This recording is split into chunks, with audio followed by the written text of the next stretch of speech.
रूस यूक्रेन के युद्ध को विस्तार मिलना तय है, लेकिन नेटो के खिलाफ वृहद स्तर पर जंग की शुरुआत हो इससे पहले पुतिन चाहते हैं कि उनकी जमीन यानी कुर्स्क को यूक्रेनी सेना से आजाद करा लिया जाए।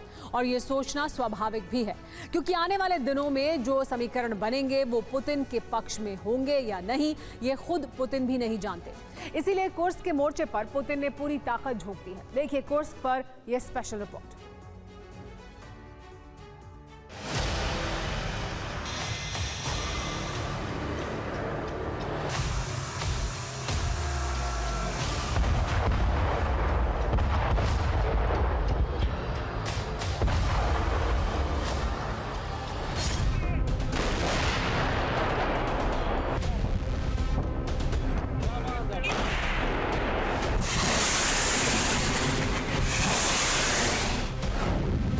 कुर्स्क में अंतिम युद्ध, रूस ने झोंका बारूद।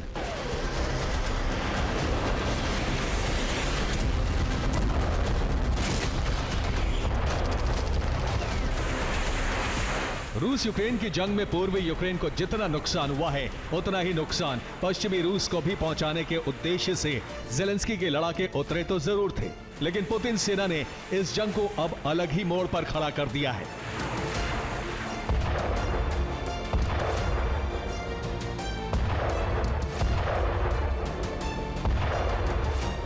अब टारगेटेड हमलों के लिए ऐसे हथियारों का इस्तेमाल किया जा रहा है जिससे बच पाना कुर्स्क में मौजूद यूक्रेनी सेना के लिए आसान नहीं होगा।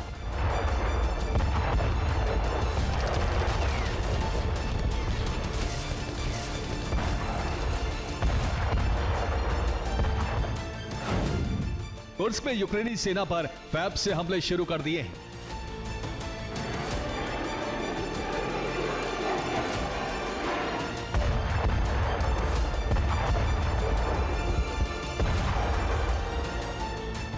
और ये हमले इतने घातक हैं कि यूक्रेनी सेना का बच पाना अब नामुमकिन लग रहा है।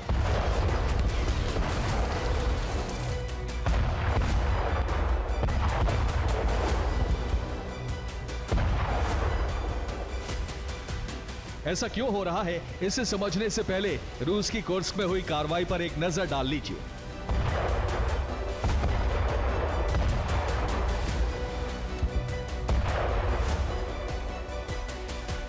यह हमला रूस की वायु सेना ने यूक्रेनी सेना को निशाना बनाकर किया है, जिसमें फैब का इस्तेमाल किया गया, यानी वो हाई एक्सप्लोसिव बम जिसका वजन 500 किलो से शुरू होता है, जिसका असर क्या हुआ होगा ये किसी को बताने की जरूरत नहीं है। इस हमले के लिए रूस ने Su-35C मल्टी रोल फाइटर और Su-34 बम वर्षकों का इस्तेमाल किया है।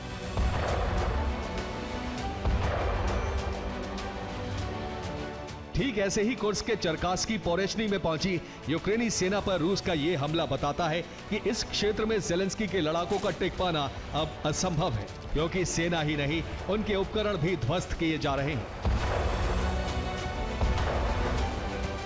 इसके अलावा यूक्रेनी सैनिकों को मारने के बजाय रूसी सेना ने आखिरी बार सरेंडर करने का मौका भी दिया है, जिसके लिए उन्होंने आसमान से पर्चे फेंके हैं। और ज़ेलेंस्की को भी एहसास कराया गया है कि यूक्रेनी सेना को कुर्स्क में तबाही के मुहाने पर भेजा गया है, जिनकी वापसी का रास्ता बंद हो चुका है। यानी कुर्स्क से यूक्रेनी सेना के पतन के लिए टीम पुतिन ने पूरी ताकत झोंक दी है। जमीन क्षेत्र में बढ़त बनाने के लिए किलर दस्ते को भी एक्टिवेट कर दिया है। ये दस्ता है अखमत लड़ाकों का।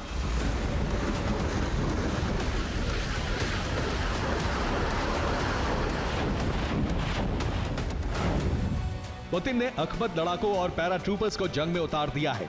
ये अखमत लड़ाके यूक्रेन के हर हमले पर तुरंत जवाबी कार्रवाई कर रहे हैं। इन्हीं अखमत लड़ाकों ने 490 वर्ग मील क्षेत्र को आजाद करा लिया है। यूक्रेन के सैनिकों को एक क्षेत्र तक सीमित कर दिया है।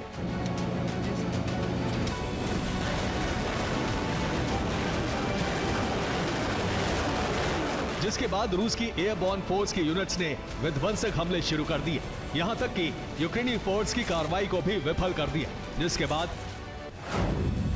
रूसी सेना कुर्स्क में सभी दिशाओं से आगे बढ़ने लगी है। यूक्रेन के रिजर्व सैनिकों की तैनाती को विफल कर दिया है। कुर्स्क प्रांत के 4 शहरों को खाली करा लिया गया है और यूक्रेनी सैनिक समेत उनके हथियार नष्ट कर दिए हैं।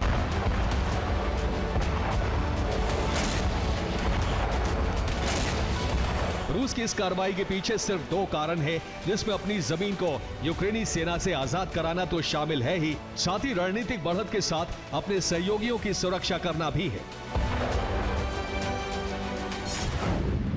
यानी ट्रंप के शपथ ग्रहण से पहले कुर्स्क की आजादी और नॉर्थ कोरियाई सैनिकों की सुरक्षा, क्योंकि दावा किया जा रहा है कि कुर्स्क में तैनात नॉर्थ कोरियाई सेना अप्रैल तक पूरी तरह खत्म हो सकती है और इस नुकसान को उठाने के लिए पुतिन तैयार नहीं है। वहीं ट्रंप के शपथ ग्रहण से पहले पुतिन कुर्स्क को पूरी तरह से आजाद कराना चाहते हैं, ताकि युद्ध विराम की स्थिति बनती है तो यूक्रेन समझौते में शर्तों का भार न डाल सके।